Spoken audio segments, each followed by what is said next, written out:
اعوذ باللہ السمیع العلیم من الشیطان الرجیم بسم اللہ الرحمن الرحیم رب اشرح لی صدری ویسر لی امری واحلل عقدۃ من لسانی ویفقہوا قولی رب یسر ولا تؤثر وتمم بالخیر وبک نستعین رب زدنی علما۔ السلام علیکم ورحمۃ اللہ وبرکاتہ۔ الحمدللہ ہم سورہ بقرہ کا ترجمہ و تفسیر کر رہے ہیں۔ 247 آیات کا ترجمہ و تفسیر الحمدللہ ہم کر چکے ہیں۔ آج کا سبق آیت نمبر 248 سے دیکھیے۔ اعوذ باللہ من الشیطان الرجیم وقال لهم نبیہم ان آیت ملکہ ان یأتیکم التابوت فیہ سکینۃ من ربکم وبقیۃ مما ترک آل موسیٰ وآل ہارون تحملہ الملائکہ وقال اور قال کہا لہم لا کے لیے ہم ان کے لیے انہیں اور کہا انہیں نبیہم ان کے نبی نے ان بے شک آیت نشانی ملک ہی اس کی حکومت کی اس کی بادشاہت کی نشانی ان یاتیکم ان کے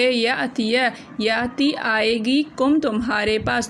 پاس آئے گا التابوت تابوت فی میں ہے اس میں سکینت سامان تسکین کا سامان من ربکم من سے ربکم تمہارے رب کی طرف سے وبقیۃ اور بقیۃ بچی ہوئی چیزیں مما من سے ما جو اس سے جو ترکت چھوڑا ترکا آل موسیٰ نے و آل ہارون اور آل ہارون نے تحملو اٹھائیں گے اسے اٹھائیں گے الملائکۃ ملائکہ فرشتے ان فی ذالک ان بے شک فی میں ذالک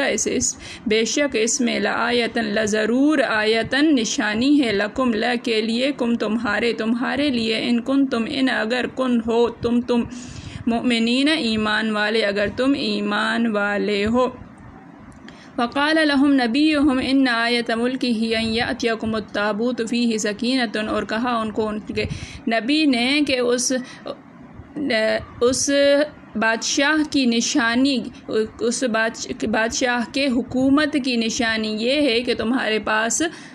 تابوت سکینہ آئے گا، تابوت آئے گا جس میں تسکین کا سامان ہے من ربکم تمہارے رب کی طرف سے وبقیۃ مما ترک آل موسیٰ و آل ہارون اور بچی ہوئی چیزیں ہیں جو چھوڑی ہیں حضرت آل موسیٰ نے اور آل ہارون نے تحملہ الملائکہ اسے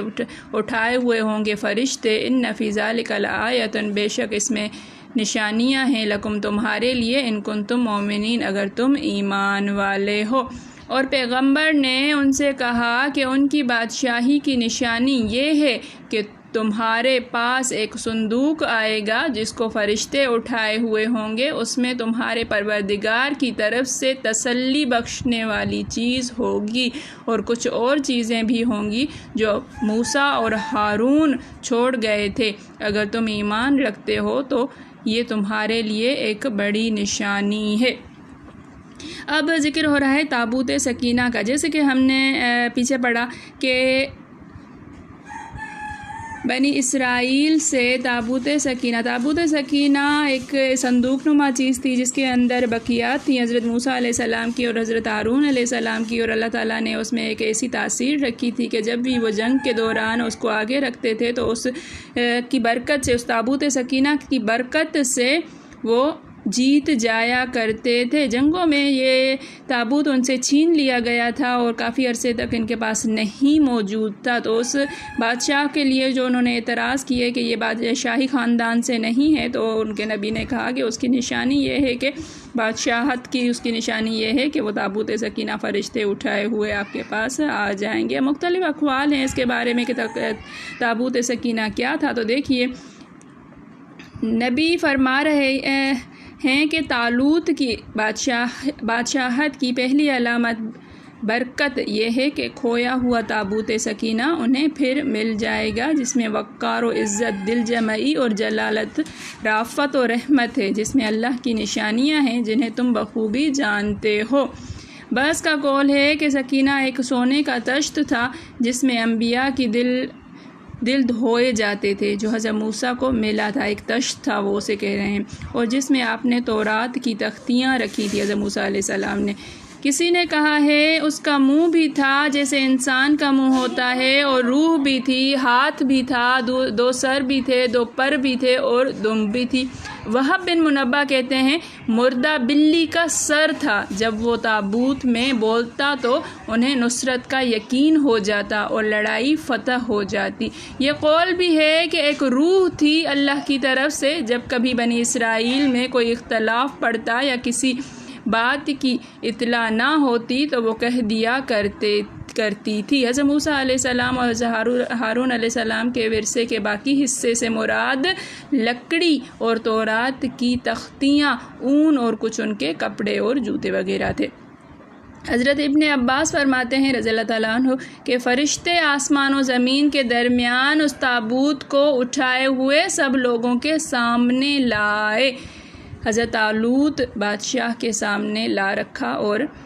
تابوت کو ان کے ہاں دیکھ کر انہیں نبی کی نبوت اور طالوت کی بادشاہت کا یقین ہو گیا۔ یہ مختلف اقوال ہیں جو تابوت سکینہ کے بارے میں ہیں، لیکن صحیح بات جو ہے وہ اس طرح سے ہے کہ حضرت موسیٰ اور حضرت ہارون کی جو بقیات تھیں وہ اس کے اندر تھیں، اور ایک ایسا اطمینان اللہ تعالیٰ نے اس کے اندر رکھا ہوا تھا جس کے ذریعے سے، جس کو کسی نے جو ہے بلی کے منہ سے تشبیہ کیا ہے، کسی نے روح سے تشبیہ کیا ہے، اور اس تابوت کی شکل وغیرہ بھی بتائی ہے۔ یہ ساری جو ہیں وہ بنی اسرائیل کے اقوال ہیں۔ یہ بھی کہا گیا ہے کہ یہ گائے کے اوپر لایا گیا تھا۔ بعض کہتے ہیں کہ کفار نے جب یہودیوں پر غلبہ پایا تو تابوت سکینہ کو ان سے چھین لیا اور اریحہ میں لے گئے اور اپنے بڑے بت کے نیچے رکھ دیا۔ جب اللہ کو اسے واپس بنی اسرائیل تک پہنچانا تھا تب وہ کفار صبح کو جب بت خانے میں گئے تو دیکھا بت نیچے ہے اور تابوت اوپر ہے۔ انہوں نے پھر بت کو اوپر کر دیا، لیکن دوسری صبح دیکھا پھر وہی معاملہ ہے، انہوں نے پھر بت کو اوپر کر دیا۔ صبح جو گئے تو دیکھا بت ایک طرف ٹوٹا پھوٹا پڑا ہے، تو یقین ہو گیا کہ قدرت کے کرشمے ہیں۔ چنانچہ انہوں نے تابوت کو یہاں سے لے جا کر کسی اور چھوٹی سی بستی میں رکھ دیا۔ وہاں ایک وبائی بیماری پھیلی۔ آخر بنی اسرائیل کی ایک عورت نے جو وہاں قید تھی، اس نے کہا اسے واپس بنی اسرائیل پہنچا دو تو تمہیں اس سے نجات ملے گی۔ ان لوگوں نے 2 گائیوں پر تابوت کو رکھ کر بنی اسرائیل کے شہر کی طرف بھیج دیا۔ شہر کے قریب پہنچ کر گائیں تو رسیاں توڑوا کر بھاگ گئیں اور تابوت وہیں رہا جسے بنی اسرائیل لے آئے۔ بس کہتے ہیں 2 نوجوان اسے پہنچا گئے، واللہ اعلم، لیکن قرآن کے الفاظ میں یہ موجود ہے کہ اسے فرشتے اٹھا لائیں گے۔ تو ہو سکتا ہے کہ جو لوگ یہ بنی اسرائیلی روایات جو ہیں وہ اس طرح کی ہوں، فرشتے ہی لے کر آئے ہوں، اور انہوں اسباب جو ہیں مختلف ہوں۔ ہو سکتا ہے کہ ان کو گائے کے اوپر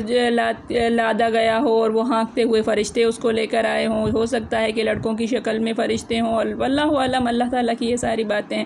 یہ بھی کہا گیا ہے کہ فلسطین کی بستیوں میں سے ایک بستی میں تھا جس کا نام ازدوا تھا۔ پھر فرماتا ہے میری نبوت کی دلیل اور طالوت کی بادشاہت کی دلیل یہ بھی ہے کہ تابوت فرشتے پہنچا جائیں گے اگر تمہیں اللہ عز و جل اور قیامت پر ایمان ہو۔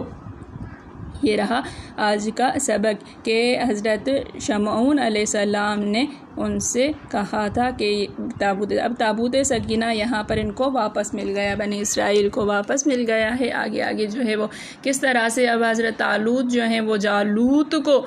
قتل کریں گے، اور کس طرح حضرت داؤد علیہ السلام طالوت سے ملیں گے، اور داؤد علیہ السلام کون تھے، کس طرح سے ان کا پس منظر کیا تھا، یہ انشاءاللہ ہم پڑھیں گے۔ اللہ تعالی ہم سب کا حامی و ناصر ہو، اللہ تعالی ہمیں توفیق عطا فرمائے سیکھنے کی، سمجھنے کی، عمل کرنے کی۔